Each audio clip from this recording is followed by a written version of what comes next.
show you the fret slotting jig, I just wanted to give you a quick update. In the video, you'll see that I took the blank and I marked the location of each fret slot, and I used a kind of rudimentary miter box to moved it along to cut it in the correct locations. In the meantime, I've constructed this fret slotting jig, and I use this jig along with a template that is indexed, and there's a pin on the jig, so all I have to do is move it along and it automatically places each fret slot in the correct location. And this is the fret slotting jig. As you can see, it consists of 4 adjustable rollers that allows you to set the depth of the fret slot, and it has this guide on each end, and you can use that to lock down the fretboard so it's not moving as you're making the cuts. And the rollers allow the saw to move easily. And so what you do is you take your blank and you attach the template to it with some double-sided tape, and you can see there it's indexed, so you know exactly where each fret slot is going to be.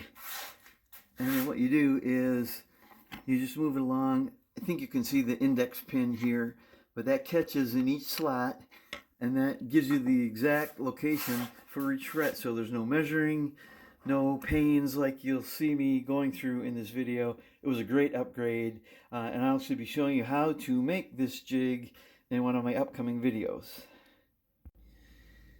StewMac is a great resource for any instrument builder. They have a fret position calculator, so you can choose a number of frets and the scale length that you want. The main thing you have to be aware of is that it's set up for different instruments, so you have to make sure that you are selecting it for the right instrument.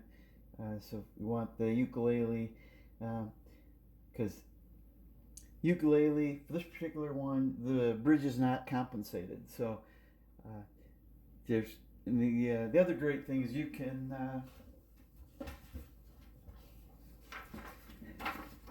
look at the computer, but you can also print out the scale, so you can have it sitting right next to you, so you don't have to be staring at your computer. So kudos to StewMac. Okay, I'll show you at least a few of these here. Well, I guess first I should say, if I was going to use this particular scale frequently, or make several instruments, I would make a template, but I may do that yet, but as of right now, I'm just going to lay out this fretboard, and I'll make a template if I decide that I'm going to use it more frequently. So the first reading from the back, or the front edge of the nut to the first fret, is 1.123 inches. So I'm going to mark that. And I'm using an engineer's pencil, drafting pencil. It makes a very fine line. And I'll make sure I'm getting it lined up in the right spot here.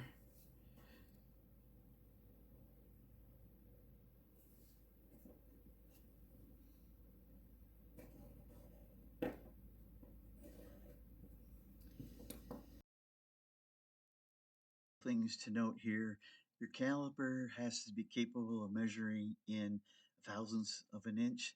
That's the type of accuracy you need to get the correct intonation for the instrument. And also, always measure the fret location from the nut to the fret, not fret to fret. If you measure fret to fret, any error would be compounded in all these subsequent frets.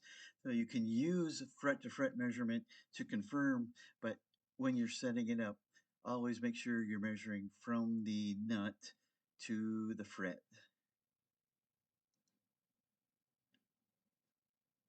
So we've marked the fret locations on the fretboard. Use a very fine mechanical pencil to mark the lines, and I'm going to use this fret saw. I have a fairly rudimentary setup here, and so what I'm going to do, I've got a stop here that I can adjust with these thumb screws here, and you can see I have it set for the depth of the fret, and I'm going to cut the fret 1.7 millimeters deep, so this will stop me from making the slot too deep.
Okay, so we have all of our slats cut in the fingerboard. There's no radius. This is a flat fingerboard, fretboard, so you don't have to worry about putting any crown on the frets or anything.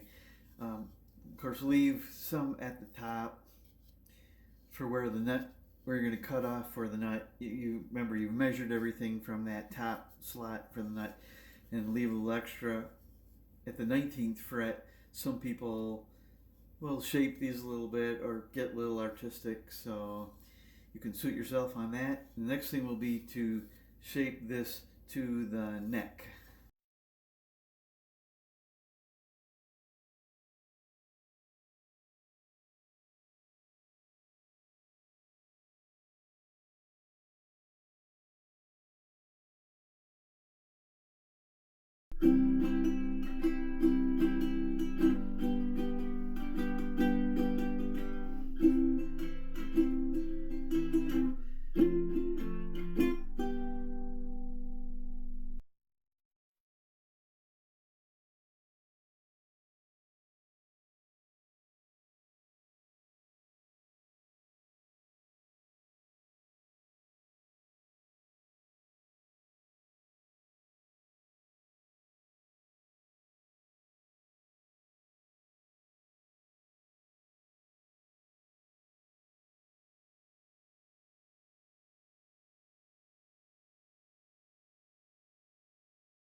You notice the miter box is a bit more clumsy to use than the fret sliding jig. Get a lot smoother action when the saw is riding on the bearings. Principle is exactly the same. You have the location of the fret slots marked, and you start on one end and you just move down the line and cut each slot until the depth gauge hits the fretboard. Have to be careful about a couple things. Measure the location of the fret slots very carefully, and I use a drafting pencil to make a very thin line, and so I could cut them very precisely.